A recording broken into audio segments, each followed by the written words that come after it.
सुप्रभात बच्चों। हम कक्षा 11वीं में हिंदी की पाठ्य पुस्तक आरोह बाग 1 में कबीरदास की सुप्रसिद्ध रचना पद कविता का अध्ययन करेंगे। पहले मैं सभी विद्यार्थियों को बता दूं कि कबीरदास जी है एक सुप्रसिद्ध कवि हैं। इनका जन्म 1398 ईस्वी में उत्तर प्रदेश में हुआ था। इनका पालन पोषण नीरू और नीमा नामक जुलाहा दंपति ने किया था। इनकी पत्नी का नाम लोई माना जाता है और इनके कबीरदास रामानंद के शिष्य थे। कबीरदास रामानंद के शिष्य थे और इनकी एक पुत्री थी और एक पुत्र था। पुत्र कमाल और पुत्री कमाली थी। कबीरदास ने बीजक, शाखी, शब्द, रमेनी बहुत सारी रचनाओं को लिखा। इनके सभी सभी पद सिख धर्म के धार्मिक ग्रंथ गुरु ग्रंथ साहब में भी संकलित हैं। ठीक है। कबीरदास जी की भाषा शैली है वे एक घुमक्कड़ संत की है। ठीक है। इसकी भाषाओं में राजस्थानी, पंजाबी, उर्दू, फारसी आदि का मिश्रण रहा है। इनकी भाषा को संदुकड़ी भाषा या खिचड़ी भाषा भी कहते हैं। ठीक है। तो अब हम कबीरदास की कविता है पद, उसी का अध्ययन करेंगे। हिंदू कहे, हाँ यहाँ से पढ़ेंगे। ठीक है। हम तो एक एक करी जाना, दो ही कहे तिन्हीं को, दो जंग जिन नाहिन पहचाना। एके पवन एके ही पानी, एके ज्योति समाना। एके खाक गड्ढे सब भांडे, एके कोहरा शाना। जैसे बाढ़ी काष्ठ ही काटे, अग्नि न काटे कोई। सब गटी अत्रि तू ही व्यापक धरे, स्वरूपे सोई माया देखी के जगत लुभाना।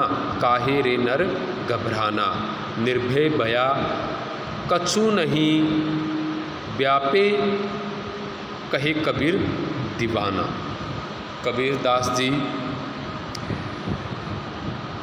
अपनी इन पंक्तियों में, अपने इस काव्यांश में यह कहना चाहता है कि जो व्यक्ति ईश्वर को अलग अलग रूप में मानते हैं वे अंधविश्वासी व्यक्ति हैं। उनका कहने का मतलब है कि ईश्वर है, एक है और सभी मानव एक ही मिट्टी के बने हुए हैं। ईश्वर का अन्य दूसरा कोई रूप नहीं है।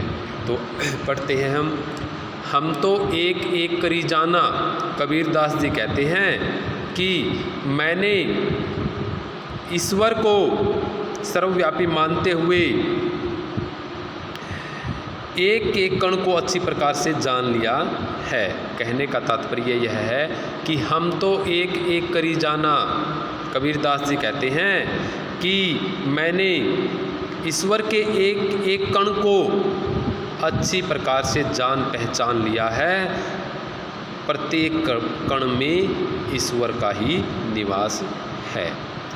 दो ही कहे तिन्हीं को, दो जंग जिन नाहिन पहचाना। कबीरदास जी आगे कहते हैं कि दो तिन्हीं उनको, दो जग नरक जिन नाहिन नहीं पहचाना। कबीरदास जी कहते हैं कि दो ही कहे तिन्हीं को, दो जंग जिन नाहिन पहचाना। जो व्यक्ति ईश्वर को दो रूपों में मानता है वह नरक का अधिकारी है, वह ईश्वर को नहीं पहचानता। कबीरदास जी कहते हैं कि दो ही कहे तिन्हीं को, दो जंग जिन नाहिन पहचाना। कबीरदास जी कहते हैं जो व्यक्ति ईश्वर को दो मानते हैं, ईश्वर के दो रूप मानते हैं, ईश्वर को नहीं पहचानते, वे नरक के अधिकारी हैं। आगे बढ़ते हैं पंक्ति नंबर 3 में, एके पवन एक ही पानी एक ही ज्योति समाना। कबीरदास जी फिर कहते हैं कि इस संसार में एक ही प्रकार की वायु है, एक ही प्रकार की हवा है। फिर आगे कहते हैं कि एक ही पानी। फिर कबीरदास जी कहते हैं कि इस संसार में एक ही प्रकार का पानी है, एक ही ज्योति समाना, और इस संसार में ईश्वर का ज्योति स्वरूप भी एक ही है। एक एक खाक गड्ढे सब भांडे, एक एक कोहरा साना। एक एक खाक होती है मिट्टी, खाक होती है मिट्टी। बांडे जो मिट्टी के बर्तन होते हैं, कोहरा कुम्हार, साना जो उसको मिट्टी को बारीक करके एक कपड़े में छानता है, यानी कि चूना है जो आटे की तरह है, उसको छान कर वो नीचे इकट्ठा कर लेता है, किसको, मिट्टी को। आगे फिर कबीरदास जी कहते हैं कि एक एक खाक गड्ढे सब भांडे, एक एक कोहरा साना। कबीरदास जी कहते हैं कि इस संसार में ईश्वर रूपी कुम्हार ने सभी व्यक्तियों को एक ही मिट्टी के बर्तन जैसे बनाया है। जैसे बाढ़ी काष्ठ ही काटे, अग्नि न काटे कोई। जैसे बाढ़ी होता है बढ़ई यानी कि जो लकड़ी को काटने वाला होता है, लकड़हारा भी जिसको हम बोलते हैं। काष्ठ ही काटे, अग्नि न काटे कोई। ठीक है। फिर कहता है काष्ठ होती है काष्ठ होता है बेटे लकड़ी। ठीक है, काष्ठ होता है लकड़ी। आगे कहता है कि काटे काटना। ठीक है, काष्ठ है लकड़ी। कहते हैं कि जैसे बाढ़ी काष्ठ ही काटे, अग्नि न काटे कोई। अग्नि यानी कि आग। कबीरदास जी आगे कहता है कि जैसे बाढ़ी काष्ठ ही काटे, अग्नि न काटे कोई। कि जिस तरह एक लकड़हारा लकड़ी को तो काट सकता है, लेकिन उस लकड़ी में समाहित या लकड़ी में जलने वाली आग को नहीं काट सकता। आगे बढ़ते हैं। सब गति अंतरी तू ही व्यापक धरे, स्वरूपे सोई। कबीरदास जी फिर कहता है कि सब गति अंतरी, गति यानी कि घटना, अंतरी यानी कि भीतर। ठीक है, गति यानी कि गड़ा। सब गति होता है घड़ा, अंतरी भीतर या अंदर। सब गति अंतरी तू ही व्यापक धरे, स्वरूपे सोई। कबीरदास जी फिर कहता है कि उसी प्रकार 5 तत्वों से बना हुआ शरीर तो नष्ट हो जाता है, लेकिन उसमें विद्यमान परमात्मा अनश्वर ही रहता है। सब घटी अंतरी तू ही व्यापक धरे, स्वरूपे सोई। कबीरदास जी कहता है स्वरूपे होता है स्वरूप की। जिस तरह एक गड्ढा अपने अंदर सभी को समा लेता है, ठीक उसी तरह इस संसार में उस भगवान ने सभी को एक स्वरूप धरती पर एक समान बनाया है। आगे बढ़ते हैं। माया देखी के जगत लुभाना, काहे रे नर घबराना। फिर कबीरदास जी कहते हैं कि तुम इस संसार में माया को देखकर अपना मन है उसकी तरफ आकर्षित कर लेते हैं या उससे घबरा जाते हैं। माया देखी के जगत लुभाना, काहे रे नर घबराना। कबीरदास जी कहते हैं कि माया को देखकर तुम अपने आप को उसके प्रति लुभा लेते हो, काहे रे नर घबराना। फिर बाद में तुम क्यों घबराते हो। निर्भय भया कछु नहीं व्यापे, काहे कबीर दीवाना। फिर कबीरदास जी अंत में कहते हैं कि हे मनुष्य, तुम माया को देखकर संसार के प्रति आसक्त क्यों होते हो, क्यों अभिमान करते हो। कबीरदास जी फिर अंतिम पंक्ति में यह कहना चाहते हैं कि जो व्यक्ति निर्भय भया कछु नहीं व्यापे, कहे कबीर दीवाना। निर्भय होता है निडर, निर्भय होता है निडर। कबीरदास जी कहते हैं, अंतिम पंक्ति है, निर्भय भया कछु नहीं व्यापे कहे कबीर दीवाना। कबीरदास जी अंतिम पंक्ति में हमें यह कहना चाहते हैं कि जो व्यक्ति अहंकार नहीं करता वही भय से डरता है और उसे किसी प्रकार की चिंता नहीं होती। दोबारा पढ़ेंगे, निर्भय भया कछु नहीं व्यापे कहे कबीर दीवाना। कबीरदास जी कहते हैं कि जो व्यक्ति अहंकार नहीं करता और जो भय से हीन है, यानी कि भय से नहीं डरता, सुन बेटा यहाँ पर आएगा, भय से नहीं डरता, वही किसी प्रकार की चिंता नहीं करता। अगले पहरे पे चलते हैं हम। संतो देखत जग बुराना, साँच कहो तो मारन दावे, झूठे जग पतियाना। नेमी देखा धर्मी देखा, प्रात करे ऐसनाना। आतम मारी पखा नहीं, पूजे उनमें कछु नहीं ज्ञाना। बहुतक देखा पीर ओलिया, पढ़े किताब कुराना। के मुरीद तदबीर बतावे, उनमें उहे जो ज्ञाना।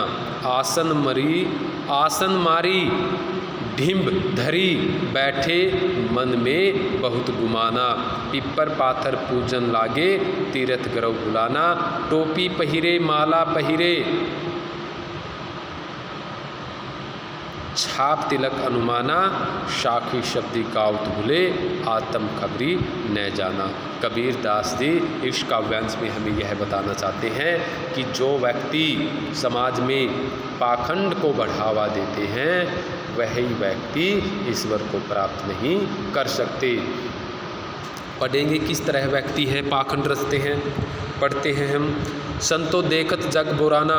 कबीरदास जी साधु संतों से कहते हैं कि हे साधु संतो, देखो यह जग, यह संसार पागल हो गया है। साँच कहो तो मारन धावे, झूठे जग पतियाना। साँच यानी कि सच्ची बात।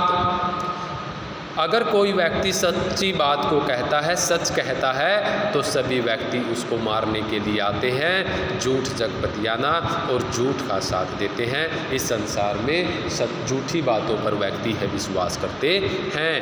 नेमी देखा धर्मी देखा, प्रात करे स्नाना। फिर कबीरदास जी यह कहते हैं कि इस संसार में बहुत सारे व्यक्ति ऐसे हैं, इस संसार में अनेक लोग ऐसे हैं जो नियमों का पालन करते हैं और धार्मिक अनुष्ठान करते हैं। ये लोग प्रातःकाल स्नान करते हैं और भीतर स्थित परमात्मा को छोड़कर पत्थरों की पूजा करते हैं। ऐसे लोगों में कोई ज्ञान नहीं होता। फिर कहते हैं, हाँ ये नेमी देखा धर्मी देखा प्रातः करे स्नाना। कबीरदास जी कहते हैं कि बहुत सारे ऐसे व्यक्ति हैं जो नियमों का पालन करते हैं और धार्मिक अनुष्ठान करते हैं। ये लोग प्रातः काल उठकर स्नान भी करते हैं। आत्म मारी पखा नहीं पूजे, उनमें कछु नहीं ज्ञाना। फिर कबीरदास जी कहते हैं कि यही व्यक्ति परमात्मा को छोड़कर पत्थरों की पूजा करते हैं। ऐसे लोगों को ज्ञान कभी नहीं प्राप्त होता। बहुतक देखा पीर ओलिया, पढ़े किताब कुराना। फिर कबीरदास जी कहते हैं कि मैंने बहुत सारे साधु संतों को, पीर ओलियों को देखा है, पढ़े किताब कुराना, जो पुस्तक कुरान और गीता का अध्ययन करते हैं। के मुरीद तदबीर बतावे, उनमें उसे जो ज्ञाना। कबीरदास जी कहते हैं कि मुरीद होता है शिष्य की, जो साधु संतों के शिष्य होते हैं वे इन किताबों को पढ़कर यह बताते हैं कि इस संसार में भगवान का कैसा स्वरूप है। उनमें उन्हें जो ज्ञाना वह उन्हीं से ज्ञान को प्राप्त करते हैं। आसन मारी ढीम धरी बैठे, मन में बहुत गुमाना। फिर कबीरदास जी कहते हैं कि बहुत सारे व्यक्ति ऐसे हैं जो समाज में आसन लगाकर समाधि की मुद्रा में ध्यान लगाते हैं और ढोंग करते हैं। ये ही नहीं, इनके मन में अहंकार भरा होता है। पिपर पाथर पूजन लागे तीर्थ ग्रह बुलाना। फिर कबीरदास जी कहते हैं कि यही व्यक्ति पीपल तथा पत्थरों की पूजा करते हैं और तीर्थों में स्नान करते हैं और अहंकार के कारण भटकते रहते हैं। टोपी पहिरे माला पहिरे छाप तिलक अनुमाना। यही व्यक्ति सिर पर टोपी धारण कर, गले में माला, माथे पर तिलक लगाकर और साधु संतों के कपड़े धारण करते हैं। ये लोग साखी शब्दी गावत भूले आत्म खबरी न जाना।